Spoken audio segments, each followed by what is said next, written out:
I've been trying to go into each riding with the intention to focus on one specific thing. Primarily it's body position, but some days I like to focus on jumping, cornering, etc. Okay, I've already got something for that first part. My biggest question is, how do you focus on one thing like that while riding without letting other techniques suffer throughout the day that isn't the primary focus? Excellent question. Two parts to that answer. Part one is you need to be more specific with the intention. So your intention for the day can't be corners. What does that mean? There's a million things you could do within a corner. You need to specify. Like, my focus today is going to be getting off the rear brake early so I can flow through the first third of the turn. Great, leave it at that.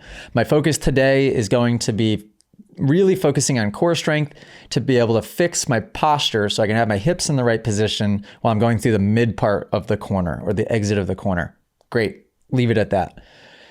Be specific, keep it short and simple to one thing, and focus on that one thing throughout the day or for each session that you go out. I do the same. A slightly leveled up version of that I'll do, especially woods riding. And as I've learned the woods loop that I'm doing, and this is the same thing in the track, is I consciously focus on different things when I get to different sections. So there's one corner specifically that is a rut, left-hand rut with like 8 roots going through it. And the roots are all aimed different directions. It's horrible. I have tried that corner a million different ways and I still haven't really hit it that great yet. But the one thing I have to ultra focus on in that corner is my hip position and tightening my abs to keep my upper body upright. Because as soon as the front tire hits and deflects off the roots, the first thing that wants to happen is my head wants to dip down inside of the bike. So if I can really get the core right, I can allow the bike to make those errors and washouts and be fine. So like, that's the focus when I get to that section. And that focus can shift corner to corner and section to section. For more of a less experienced rider, you might want to focus on one thing around the whole lap without confusing yourself too much. Second part to that is, how do I not let the other techniques suffer? Great question. And the answer is, you need to let the other techniques suffer. You can only consciously think about one thing at any given time.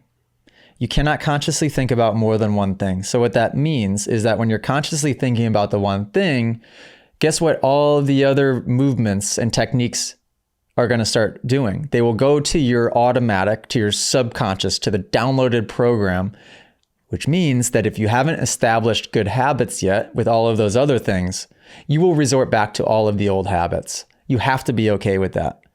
I think once you accept that fact, it will allow you to have patience with your progression. If you don't accept that fact, you're always going to be getting distracted and shifting focus to this thing that you're messing up, then getting distracted and shifting focus to this thing, and then this thing, and then this thing. And you're never going to actually make progress. Focus on one thing, be okay with the rest of it falling apart when you're focused on that one thing. I never realized that until kind of recently, and until I understood psychology and how the brain works, right?